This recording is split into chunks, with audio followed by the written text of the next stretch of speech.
Muy buenas tardes, buen día a cada uno de ustedes. Este ejercicio del día de hoy es nuestra tercera sesión donde ya hablamos de todo lo que vamos a trabajar. Hablamos de esa búsqueda permanente de la información, es decir, la revisión de la literatura científica permanente. Y ahora vamos a hablar de la justificación en términos sociales, es decir, nosotros no investigamos y sobre todo por la tendencia hacia la investigación aplicada, hablamos de realidades actuales y no quiere decir que el básico no pueda investigar, claro que sí, pero todos nos marcamos y ojalá en coherencia con los objetivos de desarrollo sostenible. En la anterior sesión tuvimos unas dificultades en términos de el acceso a la plataforma de Scopus. Vamos a iniciar con ello y continuamos directamente con la investigación en términos de la justificación social. El ejemplo que manejábamos era de investigación en términos de nanotecnología. Entonces, escribimos nanotecnología y le damos buscar. La plataforma de Scopus, como lo decíamos, principalmente nos muestra resúmenes. La mayoría de la literatura y producción a nivel mundial es en idioma inglés, por lo tanto es necesario el manejo del idioma, pero por el mismo acceso a la información encontramos un número más reducido de investigaciones, de quizás mayor calidad por la rigurosidad que se le presenta, pero asimismo de pronto un poco limitado hacia algunos de los aspectos que nosotros quisiéramos llegar a trabajar. Veíamos 1400 artículos, si mi memoria no me engaña, en términos de Realic, 2000 y algo en términos de Scopus, de Science Direct, y aquí encontramos 102. Si ven la reducción de artículos que podemos llegar a encontrar en Scopus, pero 102 de muy buena exigencia en términos académicos. De estos 102, 31 son de acceso abierto, es decir, que podemos encontrarlos de forma gratuita. Y aquí simplemente buscamos el artículo que nos interese. Entonces, este del 2018 me interesa, le doy a acceder. Y un aspecto importante, cuando nosotros comenzamos a hacer esa revisión, lo guardamos en los ficheros, comenzamos a encontrar autores en común. Castañeda escribe aquí, escribe allá y es un personaje idóneo y experto. Entonces, es necesario hacer la búsqueda general, pero cuando ya comenzamos a encontrar autores representativos, es bueno comenzar a seguirlos y crear alarmas para que nosotros nos facilite la búsqueda de la información. Si usted está buscando sobre evaluación educativa y encuentra que eh, José Daza es un duro en el tema, Cristian Orjuela, entonces usted comience a seguir qué es lo que hace el personaje e incluso escríbalo, intercambie, propóngale escribirle en conjunto. El mundo y la producción académica muy difícilmente ustedes encuentran artículos de una sola persona. Entonces acá encontramos la información, acá el título del artículo, los autores y el respectivo resumen. No encontramos el texto en términos completos. Y acá vienen cada una de las referencias y nosotros también lo encontramos, pero acá encontramos cada uno de los autores que el autor del texto del artículo, los autores de los artículos, ha referenciado. Un buen artículo de investigación en promedio tiene 30 referencias o más. En este caso, por ejemplo, necesitó 29 referencias. Son relativamente bajas porque ¿qué es lo que uno hace como editor también de artículos y revistas? Si usted hace una buena revisión literaria, quiere decir que lo que usted me va a presentar es un tema actualizado, que busco información. Si usted solamente está hablando desde su perspectiva y no está citando autores, quiere decir que está desconociendo el mundo científico, académico, el mundo de cómo se está manejando la información y no es tan bien visto. Entonces es bueno hacer las revisiones y hacer sus respectivas citaciones y demás, además del componente de normas APA que todos quizás ya conocemos. Entonces ahora pasamos a la justificación en términos sociales y lo vamos a agrupar también con la justificación en términos institucionales.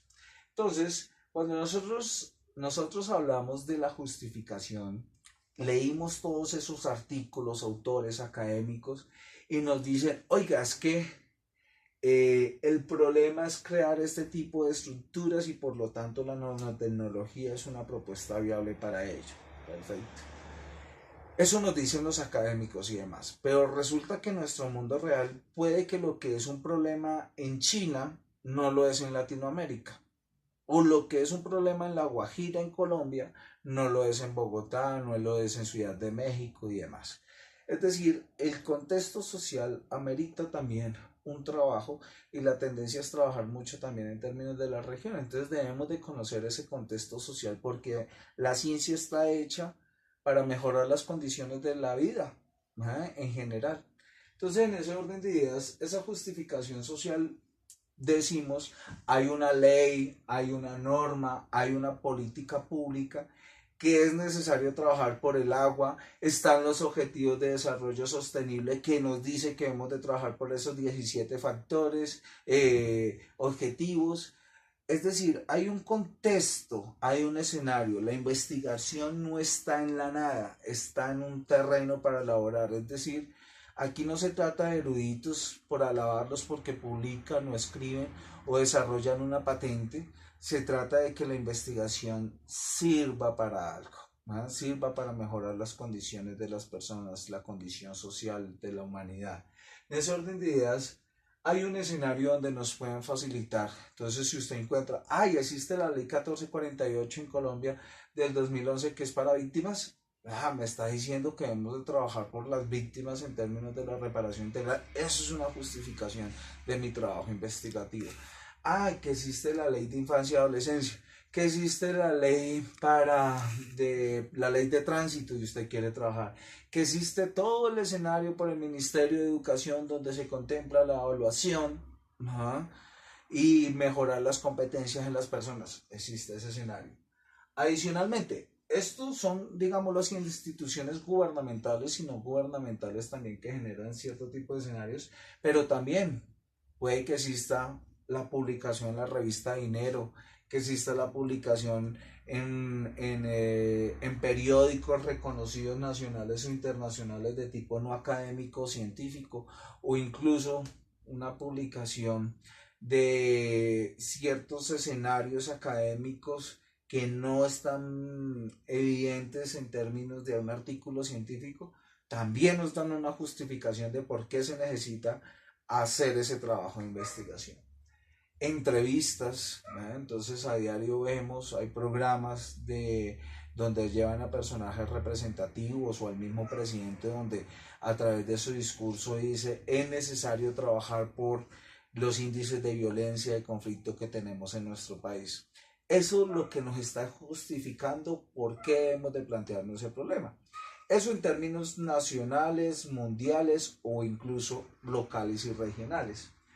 Y en términos institucionales, resulta que nos planteamos lo que conocemos como unas líneas de investigación en la mayoría de las instituciones, es decir, ¿a qué le apunta? ¿Cuál es la misión? ¿Cuál es la visión? Sobre todo la misión. ¿Cuáles son esas políticas institucionales que dicen nosotros vamos a hacer la diferencia desde acá? ¿Ah? No muchas revistas, la mayoría no se fija sino en la académica y en la social, pero nosotros desde donde trabajamos tenemos un sello, una estructura. Velar para que las personas pasen de condiciones menos dignas a condiciones más dignas o esto o lo otro. Tenemos que llegar a alinearnos directamente con esa estructura. Teniendo presente estas justificaciones, pasamos al planteamiento del problema, que es parte de la siguiente sesión. Entonces, la introducción tiene ese gran componente, justificación en términos académicos con sus definiciones operacionales y conceptuales, una recomendación para cada uno de ustedes, que esto no se convierta en un Frankenstein, retazos, pegotes, sino que tienen un orden lógico, ¿verdad? Es decir, que me está llevando por un camino a entender y que uno diga cuando lee esta introducción, alrededor de 3, 4 páginas, ideal no más de 5, llega y diga uno, oiga, este autor me llevó o estos autores me llevaron para el camino para darme cuenta que esto sí es un problema que amerita ser investigado y que se aborda teóricamente desde estos personajes y que su autor tiene una postura totalmente clara para cómo llegar a abordarla, cosa que lo vamos a ver representado en la respectiva metodología.